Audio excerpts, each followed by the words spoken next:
நிறைய பேத்துக்கு கூட வந்தவங்களுக்கு என் கூட வந்த பசங்களுக்கு நிறைய பேத்துக்கு சட்டையில கத்தியை வச்சு கிழிச்சிருக்காங்க. கத்தியை வச்சு கிழிக்கிற அளவுக்கு என்ன சூழ்நிலை உண்டாச்சு? எதுவுமே ஆகல.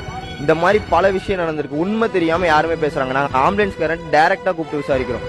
அவங்க எடுத்தது 25 to 30 கேஸ் தான் மொத்தமா எடுத்திருக்கேன் அப்படிங்கிறாங்க. மொத்தமே 4 பேர் தான் இறந்தும் போயிருக்காங்க. ஆனா இத்தனை பேர் திடீர்னு எங்க வந்து இறந்து போனாங்கன்னு யாருக்குமே தெரியல. அதெல்லாம் உள்ள நிறைய விஷயம் நடக்குது. இது யாருமே பொதுமக்களுக்கு தெரியும். பொதுமக்களுக்கு தெரியாம நிறைய பேச ஆரம்பிச்சிடுறாங்க. முதல்ல உண்மை என்னன்னு வெளியே கொண்டு வர சொல்லுங்க. ஏன்னா உண்மை வெளியே வராம நிறைய பேர் பேசிக்கிட்டு இருக்காங்க. நீங்களே பாக்குறீங்க, நிறைய பேத்துக்கு கிழிச்சிருக்காங்க, நிறைய பேர்ட்ட போட்டு மிதிச்சிருக்காங்க. நிறைய விஷயம் உள்ள நடந்திருக்குது. எதுவுமே தெரியும். ஆம்புலன்ஸ் சும்மா நிறைய ஆம்புலன்ஸ் வந்திருக்கு. அதை பொதுமக்களே ஸ்டாப் பண்ணிருக்காங்க. பொதுமக்களே நிறுத்தி ஏன் சும்மா ஆம்புலன்ஸ் நீ கொண்டு வரதுக்கு அவங்க எதுவும் பேச மாட்டேங்கிறாங்கம்மா. கட்சி துண்டை போட்டு உள்ள வந்திருக்காங்க. இது என்ன ஏதுன்னு யாருக்குமே தெரிய மாட்டேங்குது. இதை முதல்ல கொண்டு வாங்க வெளியே. ஏன்னா வெளியே கொண்டு வராம பொதுமக்கள் நிறைய பேர் இது உண்மைன்னு நம்பிக்கிட்டு இருக்காங்க. அதனால இதை முதல்ல வெளியே கொண்டு வர சொல்ற காவல்துறைக்கு சரியான விசாரணை நீங்க எடுத்து என்ன பண்ண முடியுமோ அதை பண்ண